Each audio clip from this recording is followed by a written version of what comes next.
Bonjour et bienvenue dans cette vidéo éducative consacrée aux éclairages du dimanche. Aujourd'hui, nous allons parler des pertes et préjudices, notamment en matière du littoral et le risque de disparition de certaines îles. Je vais vous parler un peu de Kiribati, les îles Maldives ou encore les îles Marshall. En effet, dans la Méditerranée, la semaine dernière et les dernières semaines, on a vu beaucoup d'épisodes climatiques et de tempêtes.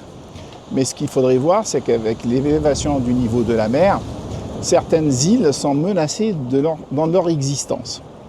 Et donc dans certains pays, dans le cas de certains pays, on pourrait avoir la disparition de ces pays de la carte.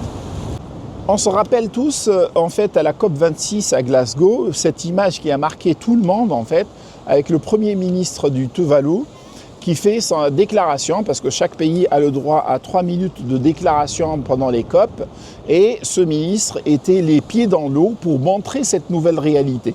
C'était le message le plus fort qui montrait cette réalité de la disparition de certaines îles, alors que le débat s'éternisait sur les atténuations et sur la mobilisation financière.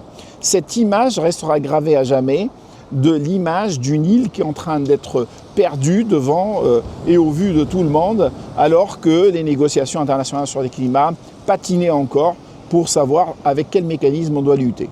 Alors je veux clarifier certains concepts ici, c'est-à-dire lorsqu'on parle de disparition des pays, on ne va pas attendre qu'un pays disparaisse ou soit submergé par les eaux pour parler en fait de pertes et préjudices, parce qu'il y a des conditions qui doivent être réunies au préalable.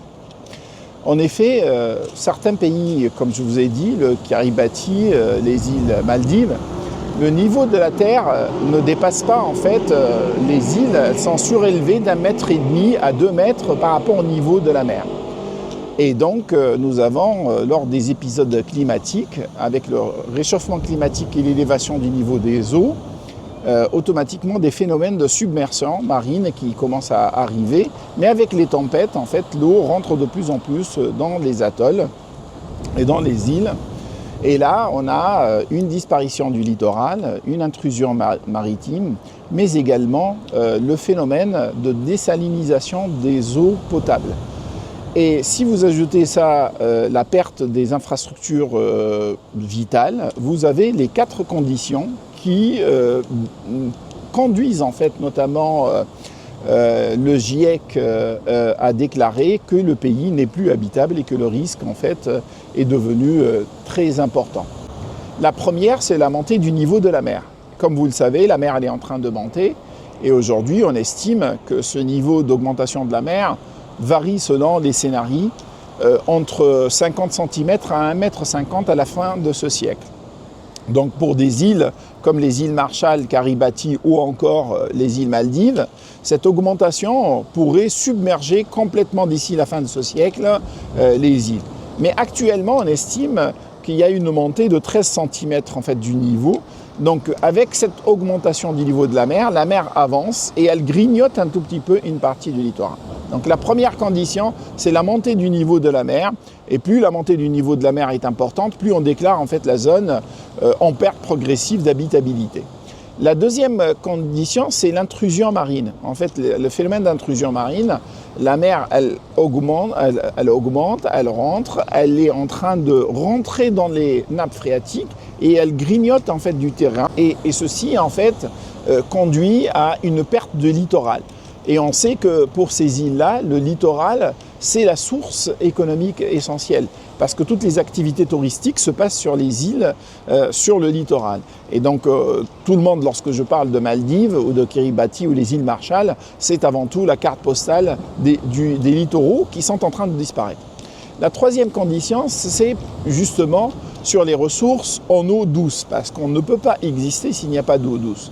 Or, les ressources profondes d'eau douce, plus en fait le niveau de la mer augmente, plus le littoral recule, plus on risque d'avoir une désalinisation en fait des nappes phréatiques et donc une irréversibilité et la non-exploitation des nappes phréatiques. La quatrième condition, justement, avec l'augmentation du niveau de la mer, on grignote sur le littoral. Pratiquement, la base économique, c'est-à-dire les infrastructures de base, se trouvent détériorées. Et s'il y a détérioration des structures de base, il n'y a plus de vie économique sur l'île. Donc si les 4 conditions sont réunies, même si l'île n'est pas complètement submergée, c'est le cas de Kiribati qui est déclaré aujourd'hui officiellement zone progressivement inhabitable parce que ces 4 conditions sont réunies et ça a suffisamment avancé. Donc que faire face à ça? Il y a eu tout un dialogue en fait qui a été matérialisé depuis Varsovie jusqu'au réseau de Santiago pour essayer d'accompagner les pays dans la lutte contre ces pertes des dommages et ces dommages qui sont irréparables. Les pertes et préjudices ont été au cœur du débat et dans l'architecture de l'accord de Paris. L'article 8, il concerne essentiellement les pertes et préjudices.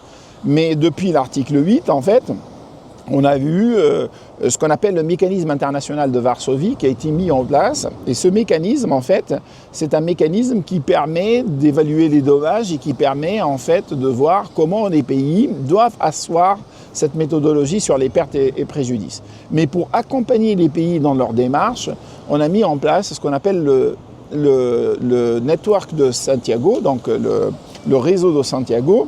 Et ce réseau, ça vise à renforcer l'assistance technique pour les pays les plus vulnérables. Et aujourd'hui, tout un ensemble d'îles et d'archipels se trouvent face à cette menace existentielle et il faudrait les doter de compétences, il faut les doter de moyens pour pouvoir lutter contre ces pertes et préjudices.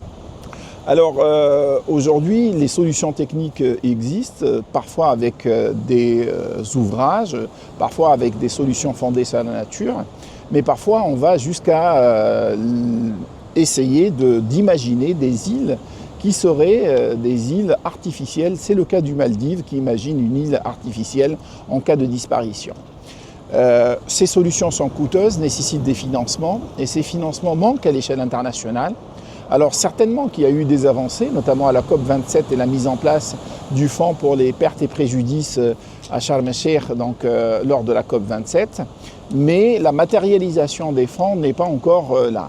Et la mobilisation des fonds climatiques reste en deçà, notamment pour l'adaptation, mais surtout pour les pertes et préjudices. Donc le message essentiel de cette vidéo de ce dimanche, c'est de dire que alors que nous nous plaignons dans certaines parties du monde des intrusions maritimes, des problèmes en fait du littoral, dans certains autres pays, il s'agit de cas de disparition complète.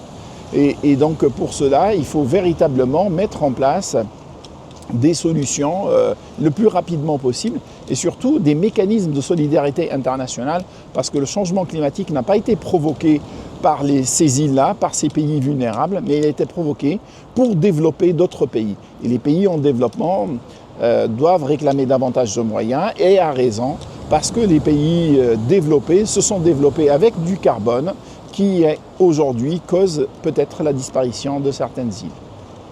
À très bientôt pour un autre éclairage du dimanche sur un autre sujet. J'espère qu'il va vous passionner et partagez cette vidéo notamment dans les milieux éducatifs avec vos enfants.